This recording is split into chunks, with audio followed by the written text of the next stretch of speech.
Hello again and welcome to Off the Mountain, the most radiator showered channel in all of YouTube. Why am I the most radiator showered? Because I love radiator showers. They're the best. No, I hate them. I screwed up a couple times, but I want to save you that time and that effort. And thank you again to the 328 subscribers at the time of this recording. That's freaking amazing. So, what are we doing? What happened? What's going on? Well, tell me if you've heard this before. Water pump on a BMW fails. So this one had a date on the end of it of, right there it is. You see it, 2018. And it failed. It failed. I have no idea how many miles are on it. But it failed, stopped working.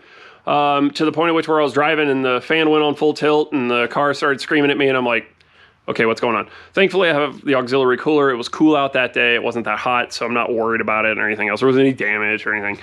As a matter of fact, I think it kind of started when I got home because probably within the last like quarter mile, it kind of went into limp mode-ish. And I'm like, huh, that's weird. And then when I parked at the fans, wah! You know, full tilt, pulled the codes. Of course, the codes made no sense whatsoever. But that's not the point of today's video. What the point of today's video is how to be a hero to yourself later. Because I realized a lot of these things that I've done before were super helpful.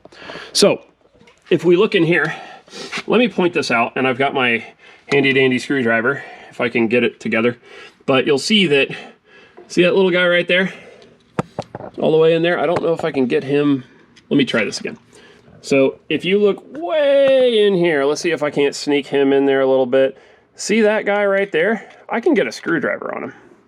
And if you look really deep down in there, it's way back in there.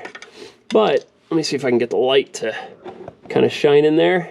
I don't know if you can see it or not, but up there, right there, there's another one facing this direction.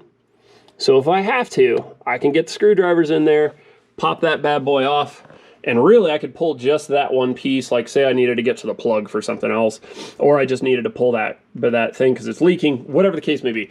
I can get to that just simply by having the car up on stands. And that's the other thing too, is like all-wheel drive is in the way. All this is, everything is in the way. So that sucks.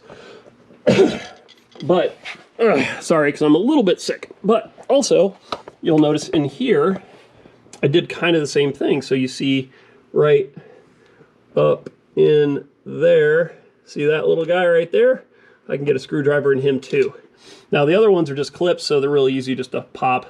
And then there's another one up there. And those become really, really simple to do now because this guy, well, you know, like if you know BMWs, you know the story. Also, the newer version seems to have, let me point this out too.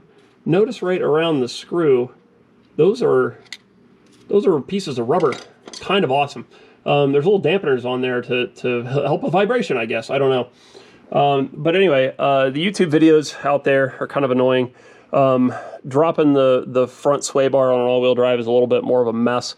You got all this crap in the way, like by a factor of 10 versus all the other ones. You got a little bit more room on the backside and everything else. But that being said, all of that is to help you later on, because if you plan on keeping one of these, those little bits are going to help you. They're like having the things like, you know, facing your direction, super, super helpful. Be a hero to yourself. Save yourself the time. Ask me how I know. Okay, I'll tell you. So, see this right here? Yep. So if I would have had one more mess up, I was full. And this is all fresh fluid, which is really depressing because that's about $50 to $60 worth of fluid that I just dumped on the floor. Great. The other thing is too is that this car didn't have 50 miles or probably 150 miles on it when I had the pump fail. Whatever. Thanks BMW. But anyway, got a new one. It's in there. It works, runs. I just need to button it all up. But again, be a hero to yourself. Set all those little clips to face away from you. You know, when you're on the outside of it looking in instead of just as it's assembled, because you'll hate life. Ask me how I know. So anyway, thank you very much for watching. Like, comment, subscribe. all those cool things. And I'm gonna button this bad boy up, and we'll see you next time.